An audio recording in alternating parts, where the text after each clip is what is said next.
Welcome to Selah and Psalms, a place where you can pause, reflect, and find hope. And now, here is your host, award-winning author, Bible teacher, and evangelist, Jane Morin. Hi, friends. Today I want to speak about what the Psalms teach us about processing hurt. You see, there is a kind of pain that words often fail to carry. It is the quiet ache of betrayal, the confusion of disappointment, and the lingering sting of wounds we didn't expect.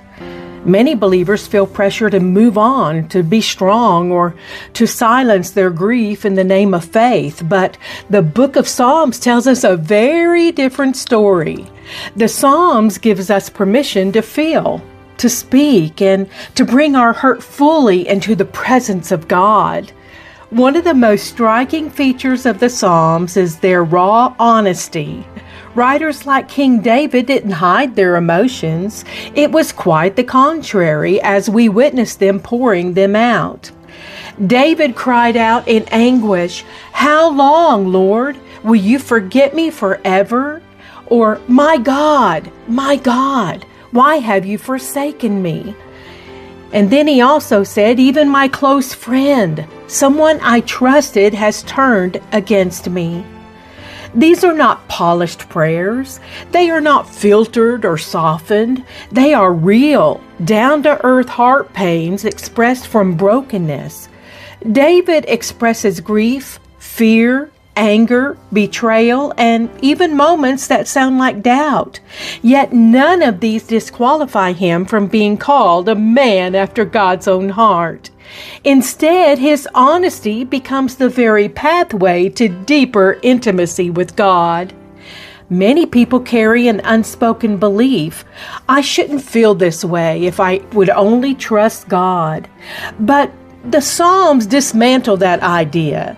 They show us that God is not intimidated by our emotions. He's not distant from our suffering. He invites us to bring everything to Him, unfiltered and unedited. In the book of Psalms, chapter 62, verse 8, it says, "Pour out your hearts to Him, for God is our refuge."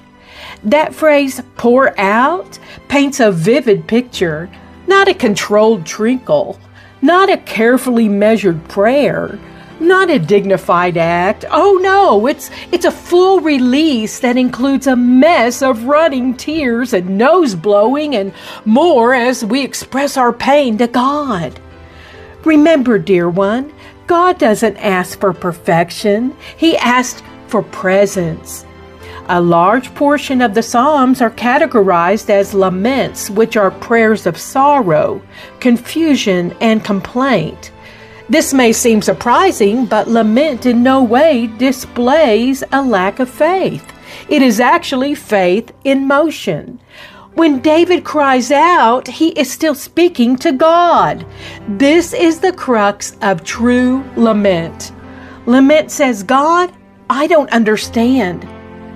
It says, "God, this hurts deeply." Lament also says, "God, where are you?"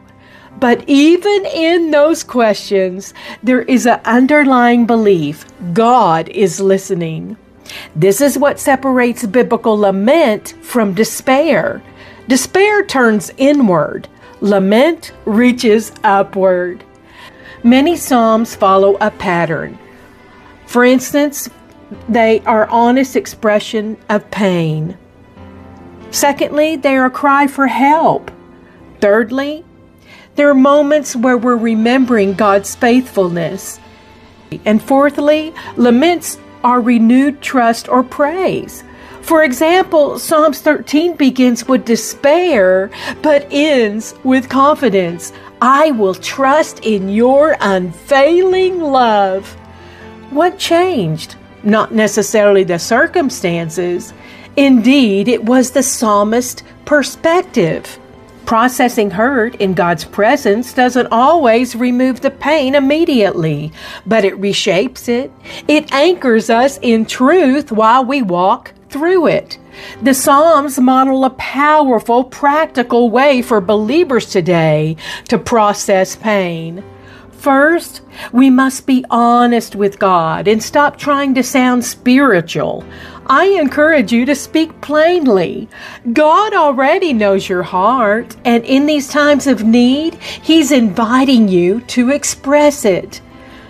Put your pain into words, whether through prayer, journaling, or even speaking aloud. Naming your hurt is part of the healing process.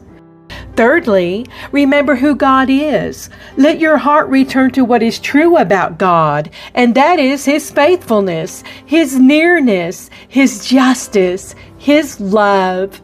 Regardless of your emotions saying otherwise, the character of God never changes. And also stay in the conversation with God.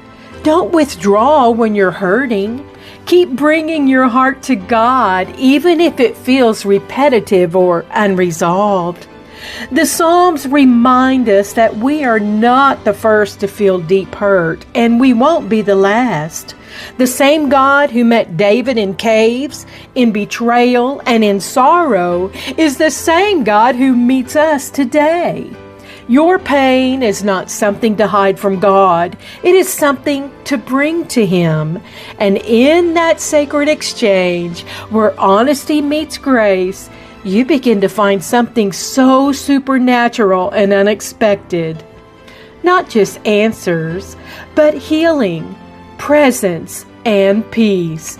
And when you do, you will experience a refreshing, refining, a healing and revolutionizing moment of Selah. Thank you for joining us for the Selah and Psalms podcast with our host, Jane Morin.